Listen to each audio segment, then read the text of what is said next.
মরিয়া চেষ্টা করেও হয়নি শেষ রক্ষা। শেষ 32 সেকেন্ডে কি ঘটেছিল ড্রিমলাইনারে? শেষ মুহূর্তে কি কথা হয়েছিল দুই পাইলটের? আহমেদাবাদ বিমান দুর্ঘটনার নেপথ্যে কি কারণ? বিমান দুর্ঘটনার 15 পাতার তদন্ত রিপোর্ট প্রকাশ করেছে এএআইবি। রানওয়ে ছাড়ার পরে বিমানটির ইঞ্জিন 1 এবং ইঞ্জিন 2 অর্থাৎ দুটি ইঞ্জিনই বিকল হয়ে যায়। ইঞ্জিনের জ্বালানি পৌঁছানো বন্ধ হয়ে গিয়েছিল আচমকাই। ককপিটের অডিও রেকর্ডিং এ পাইলটদের শেষ মুহূর্তের কথাবার্তা প্রকাশ্যে এসেছে। কেন তুমি বন্ধ করলে জ্বালানি? এক পাইলট অন্য পাইলটকে প্রশ্ন করেন। অন্য পাইলট জানান তিনি জ্বালানি বন্ধ করেননি। এরপরে এক পাইলট বিপদ বার্তা পাঠান।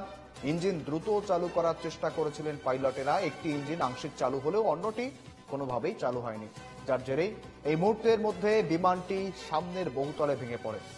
এমনটাই কিন্তু জানানো হচ্ছে 15 পাতার এই রিপোর্টে। শেষ 32 সেকেন্ড, সেই ভয়াবহ 32 সেকেন্ডের কি হয়েছিল ঠিক তার রিপোর্ট ইতিমধ্যেই প্রকাশ্যে এসছে। আমি জানবো বিস্তারিত। আমার সঙ্গে রয়েছেন প্রতিনিধি বাসব রায়। বাসব, অবশেষে এআইবির সেই প্রাথমিক রিপোর্ট সামনে এসেছে, 15 পাতার রিপোর্ট সামনে এসেছে। কি কি জানা যাচ্ছে রিপোর্টে বাসব?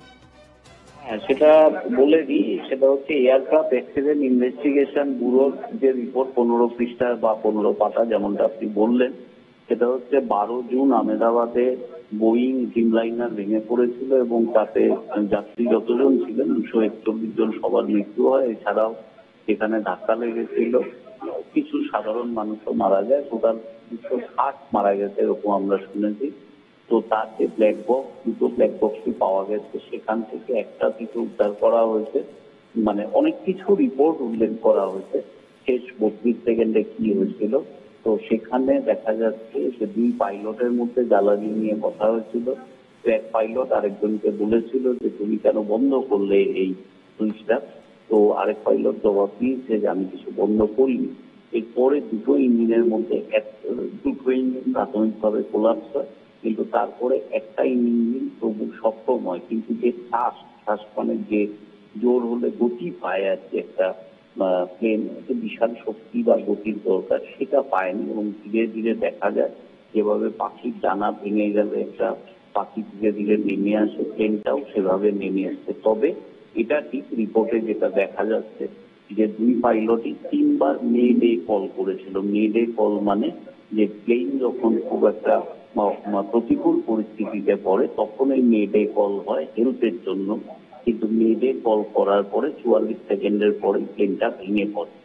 এই মোটামুটি ঘটনাটা কি হয়েছে সেই রিপোর্টটা পাওয়া গেছে, কিন্তু কেন হয়েছে সেটা আমরা হয়তো পরে পাবো। শুভেন্দু, একেবারে ধন্যবাদ বাসব।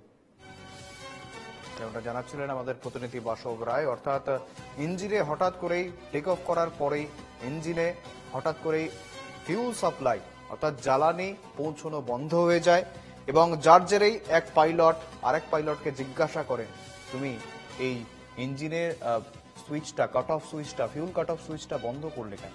তখন অন্য পাইলট উত্তর দেন যে তিনি বন্ধ করেননি। অর্থাৎ তাদের মধ্যে এই যে শেষ 32 সেকেন্ডের এই কথোপকথন, সেই কথোপকথন রিপোর্টে উল্লেখ রয়েছে। এবং তারপর তারা চেষ্টা করেছিলেন ইঞ্জিন দুটিকে পুনরুদ্ধার করার জন্য। দুটি ইঞ্জিনই বিকল হয়ে গিয়েছিল, বন্ধ হয়ে গিয়েছিল। দুটিকে পুনরুদ্ধার করার চেষ্টা করেছিলেন। আবারও fuel cut off switch on করা হয় এবং একটি ইঞ্জিন আংশিকভাবে চালু হলেও দ্বিতীয় ইঞ্জিনটি চালু হয়নি, যার ফলে মুহূর্তের মধ্যেই কিন্তু ভেঙে পড়ে ড্রিমলাইনার AI-171।